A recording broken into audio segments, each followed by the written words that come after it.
It has been well established that Patient and Family Advisory Councils, or PFACs, are an excellent way to capture the patient's voice and perspective.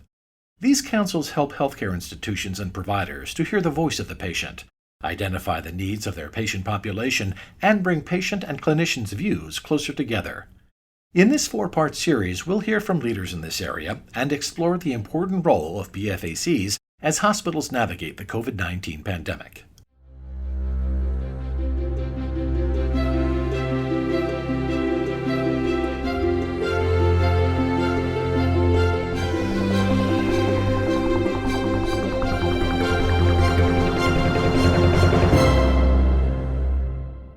Welcome to Advancing Health, a podcast brought to you by the American Hospital Association. I'm Tom Hederle with AHA Communications. Today, in the second episode of our four-part series on Patient and Family Advisory Councils, or PFACs, Elisa Arespacochaga, AHA Vice President of Clinical Affairs and Workforce, sits down with Jacqueline Beckerman, Chief Patient Experience Officer and Senior Director at ICARE Commitment at the University of Rochester Medical Center, to discuss how to go about establishing a PFAC and the importance of representing all aspects of your community. Thanks, Tom. So to get us started, Jackie, can you tell me a little bit about yourself and your role at the University of Rochester Medical Center?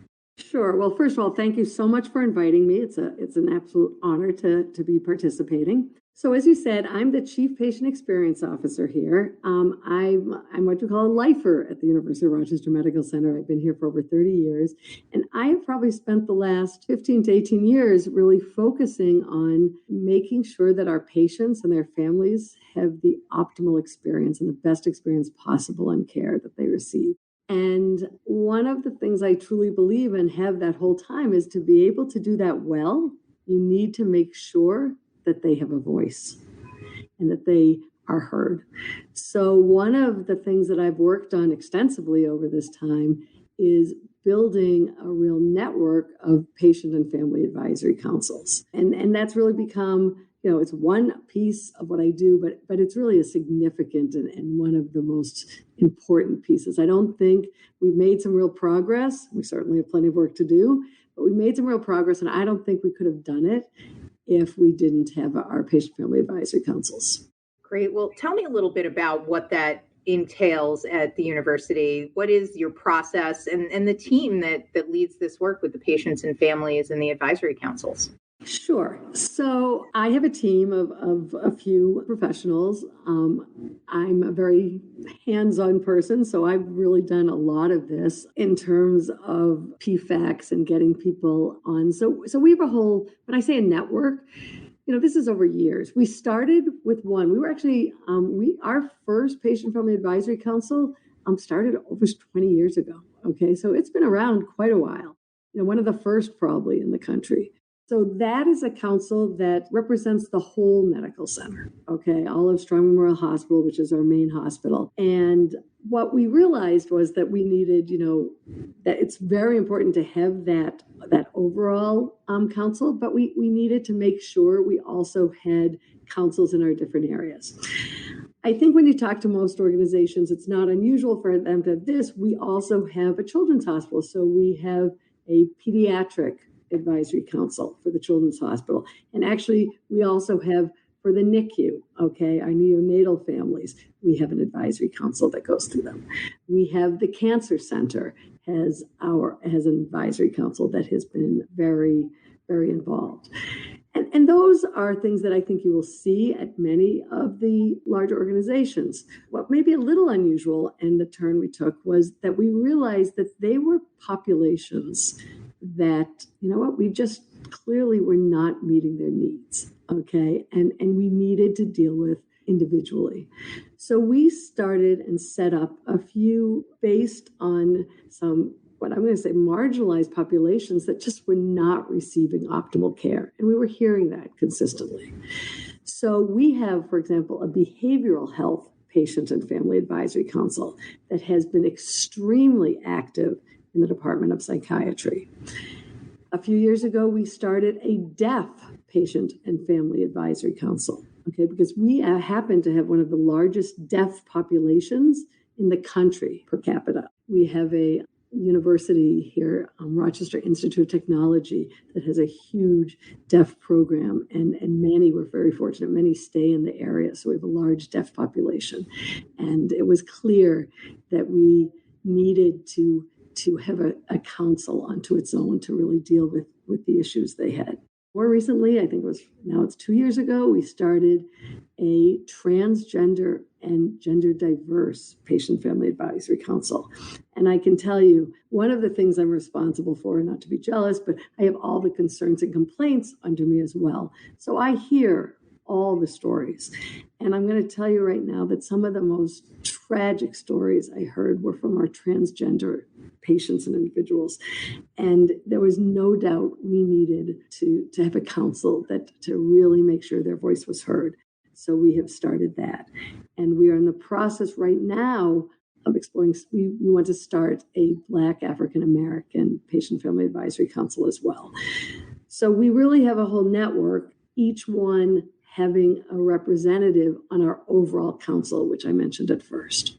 So how do you get all these different groups to coordinate, to work together, and really bring that input together to be able to make change? You mentioned that you have at least one representative on the central council, but how as a team do you make sure that all of this input is both heard and then it's coordinated across the work of the medical center? I think one of the things we like to do is we actually bring all these councils together twice a year. Once is, and that's just it's always a wonderful event. You know, we'll have anywhere from 60 to 100 patient family advisors there. And one of the sessions we always use to bring in senior leadership and make sure anything that's going on in the organization, that they're all hearing about it and they can have that direct input from our senior leadership. Now, it's not that we won't bring our senior leaders into the individual council meetings as well throughout the year, but this is nice because it's an opportunity for them to talk to all of them and for them to be able to have that connection. But the other meeting that we have each year, we actually have each council report out on what they've been doing throughout the year. And that is a phenomenal way for them to share. I can't tell you how many times, first of all, it re-energizes people and they just learn from each other and get great ideas. And, you know, wow, the Deaf Council's doing this. Couldn't we do this in this way? And look at the behavioral health group just did a grand rounds to faculty. You know, we'd love to do something like that over here. So I think hearing, literally they report on everything they've been doing for the past year. And it's a great, very active meeting and some real productive discussion. Sounds like a great way to share. Now, you mentioned that you got to hear, part of your job is to get to hear all of the places where maybe the care didn't go the way we would like or the way we would hope. As you reach out to create these new groups that you've clearly identified there's a need to work with a community or with a different group, how do you build the trust, especially looking at that list of these are the places where we haven't quite done what we should? Okay, so that's a great question. And I think it's a really important one because I think sometimes we're a little naive and we think, okay, we're going to go out there and say, hey, we want to make it better for you. Please, you know, come work with us. But you have to understand that some of these groups have not had good experiences with us. Okay, so you know what? It's not going to happen overnight. And I think that's important to remember. First thing I think that is vitally important is, you know, listen, I am a white, I guess, middle-aged woman here, okay? So I'm not deaf, I'm not transgender. For me to go out to these communities and as the main spokesman just would not make sense, okay? What I have the expertise in, okay, is patient family advisory councils. But I always make sure that we partner with someone from the community. So we have a deaf individual that leads our group. I have 2 transgender individuals that have been key in helping us get this started and facilitate the group as well. So I do think making sure you partner with representatives from that community is so important. And then it's really, you know, understanding that old verbiage that, actions speak louder than words is true. Okay. So I do think, just saying that you're going to make it better is not enough. You have to figure out, and I think you have to talk about right up front, what is success going to look like? Let me tell you what we're doing right now with the Black community. So first of all, I'm partnering with different groups within my organization. Okay, so the Department of Equity and Inclusion, I'm partnering with that team to build this group. And we thought, we can't just put out, a shingle and say, hey, we're going to have this council, because I do think, you kind of have one shot to get this right. And the worst thing we can do is say we're going to make it all better and then not see that movement. So what we thought was important is let's bring members of the community together. And so we all had a few individuals, whether it was that I had helped with a complaint they dealt with, or, someone else in the community, and the committee knew, or they were an activist in the field. So we just brought in half a dozen community members. And just so you know, we actually offered, we paid them and said, we offered to pay them, which, and said, listen, we want you to be consultants to us, okay? And come in and help us figure out, does this make sense? How should we approach it? And really hear from them. And we started with, tell us what your experiences have been. And I have to tell you, it was eye-opening, but we have lots of work to do, because each one of these individuals all had stories that clearly represented biases and in the experiences they had had. And you know what? We asked them, okay, one of the key things was, what will success look like and how should we measure that? Because if we're going to do this, we need anecdotes are extremely important, but it can't just be anecdotes, okay? So we need to figure out what metrics we'd look like and what we would do. So we're just had our second session with this group, and they all have agreed that they think council is important. Actually, most of them aren't going to serve on the council, but we did ask that they be kind of an executive group that helps hold us accountable, because I do think that's critical. So, I think it's kind of figuring out that you need to start building these relationships, and you need to listen, and we need to be really upfront that, where we can make changes right away, what it's going to take, and really get their help with it. But it doesn't happen overnight. And I'm going to tell you, with the transgender group, that's another group that really have had, the trust isn't there. So we went out to community groups, throughout the transgender population. There's community. There's quite a few groups that we went, and as I said, bringing transgender individuals who had invested in this, myself and others.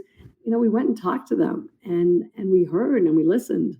And we said we wanted to make a start. And then I think it's small steps. You get a little success, and you need to make sure that one of the roles, I think, of the members is to really make sure they go back and share the success with the community as well, okay? To make sure that we have that dialogue going back and forth. But, it's building trust takes time. And, I would say, it's been now 3 or 4 years with the deaf community. And I think we're just now, I would say, they actually really trust that we are there to help, and they've seen some progress. Plenty of work still to do, but they're at a good place, and we're really moving ahead. Good communication and really taking the time to build that trust and make those connections. There's no substitute for that work. Absolutely not. And I think you have to realize that it's not just having a great introductory meeting, right? It's really takes that time. It wasn't easy to find members for example, the transgender group. That took us a while. And then as one person had a positive experience, they told someone else, and it just started to grow. But it's over time, and really, I do believe it's building those relationships. So I know you also work with a number of clinicians who are involved with your PFACs and are, getting advice and input from these PFACs or participating in them, and particularly on the behavioral health side. What advice do you have for those clinicians who want to get more connected or want to be working with the PFAC? One of the things I would say to any organization is you really have to be careful that when you're having these PFACs, you make them meaningful. And what I mean by that is when I first took over that original Patient Family Advisory Council we had, I'm going to be honest, it was really set up very much as a show and tell. I mean, they would come in and we would just show them all these great things we were doing. And for example, we'd show them this beautiful publication. We'd ask them for their input. They'd give us some and we'd say, okay, great. When we finish handing out these 100,000 that we've already printed, we'll put in some of those additions. Things have shifted so much away from that. You have to get to the point that you don't move forward with anything that involves patients or families without taking that pause and asking for their voice. So we are constantly, and this is, things like offering panels with the council members. They're very involved in training our clinicians, okay, which I think is key. I can get up there and tell all kinds of stories, but it will never be as powerful as hearing directly from a patient or a family member. So I think getting the word out that this Patient Family Advisory Council exists is number one. They have to know it's there to seek help, right? And I think we're at the point now, I have presented to chairs and we've gone to all over, and they know now, they come to us. We have a waiting list for our agendas because people want to come and, we do it both ways. Sometimes we'll send a representative from a council to a meeting, and sometimes we bring them to the council meeting to hear from the whole group. But I think we're now at the point where people, realize that it's there and see it as a huge help. And when they come, it's really pretty, one of the, number one is we just suggest they listen. And they listen to what they, that saying, listen for understanding, not for responding. And I'll tell you, I think anyone who's come before any of our councils would say that even though they thought they knew what they were going to say and they thought they had this covered, they learned something each and every time. And then I think the word spreads. So, they'll tell other clinicians, but I think really listening and being willing to share their feelings about it just as much, but it's that communication.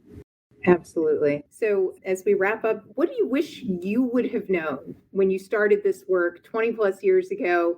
If you could go back in time and say, hey, Jackie, here are 3 things you need to know. What would you have told yourself? Okay. Wow. Well, limiting to 3 things is really hard. You can go more than 3. No, I just mean that you learn so much along the way. Each one and each, working with each group is so different. I can't tell you that is it. But I think the number one thing is making sure that your councils truly reflect the patients you serve. And getting, I don't think at the very starts we did enough to truly make our councils diverse and get that diversity that was so important. And that's not always easy to do that. I think you have to, I wish I had thought out of the box right from the start. Okay. Simple things, how do you get good attendance? Now, one of the things COVID has done, sometimes we get better attendance because virtual can be easier at times than bringing people all together. But, why think that these meetings have to be at the medical center? Or, if we're having trouble getting parents there because they have children, well, why don't we get a babysitter? Get some people who can, so bring your children, that's fine. And they are right next door being entertained by some of our staff and, make it easy for people, everything from offering, cab vouchers, but whatever it is. I think it took a while along the way for me to learn that, we have to be so flexible and constantly be willing to revisit how we do things so that we can, in fact, have a really robust group at all times. I think we've gotten there. I also think that I've learned that at some point you really, the reason why I also went this way of having some of these independent counsels is because the experience of some individuals is so different than that of others. Yes, we had a deaf individual on our council for quite a while. But that one individual, told me that their experience was so different than the rest of the council that they often weren't comfortable speaking up. Okay. So, really taking that on and building those independent councils so that we could really dive in and deal with their issues. So I think diversity, and that was a huge piece, as I said, being flexible. I think also there were times where we started maybe working with an individual or two and realizing they may not speak for everyone. And so making sure that when you start these councils, you really have a broad spectrum of experiences, because it's easy if even on your council, if you happen to have one or two people that speak up always, are we making sure that we're hearing from everyone? So I think it's really making sure that everyone has an opportunity to be heard, to have their voice heard, and that isn't always the same way. As I said, I've just learned so much. I think that having our patients and families really help drive the agendas. We used to think we should be driving the agendas, okay? I mean, certainly they are things that we bring because clinicians will bring them to us and we want them, but we now spend a lot of time having the group prioritize and making sure that they were driving the work, not just us. One other thing I've learned from talking with you and your colleagues as we've done this work is the value of patience. And I mean patience as in the virtue. I understand. Really, that this work doesn't happen overnight, but is incredibly rewarding when you can do it. I couldn't agree more. First of all, it is the most rewarding part of my job, without a doubt. I have learned so much along the way, and now I can be a much better advocate than I ever was before because I have been able to learn. But I will tell you, patience is so important because every council, I don't care what, ebbs and flows in terms of engagement, you just have to have that realization that, okay, as great as the council's working right now, my guess is 2 years from now, we're going to have to re-energize. We're going to have to because that's just reality, right? Other things are happening, whatever. So, COVID was actually, it made us take a step back for a minute. And I actually thought, wow, will our councils be active or whatever? But, and some were more active than others. But for example, like deaf community, they wanted to meet every 2 weeks because now it was easier virtually. But realize it's a journey. It is absolutely a journey. I have some wonderful colleagues that I work with. One thing I didn't mention that I want to, you said, how do you make sure that you communicate and have them all working together? I also make sure each group has facilitators from the community, but also an administrative facilitator. And we have all of those people meet on a routine basis to share what's going on and to re-energize each other, to constantly re-engage. I think that if I'm ever in one of those places where I think, I have to stay late again, I have a council meeting, I can tell you by the end of that meeting, it always feels so rewarding that it makes it all worth it. Well, thank you so much, Jackie, for sharing your experience and all of the resources that you have with our group and being part of our work to create the guide that'll be coming out with these podcasts. Thank you. One of the things that I'm going to send you that I want to make sure people, if they have the opportunity, do take a minute. We actually made videos, short, but videos from our council members talking about, why the council is so important to them. And they're really very powerful. And take a minute if you can and listen, because I think it helps energize you too, that this is the right way to go. And those links will be up in the guide and on our webpage. Thank you again. Thank you.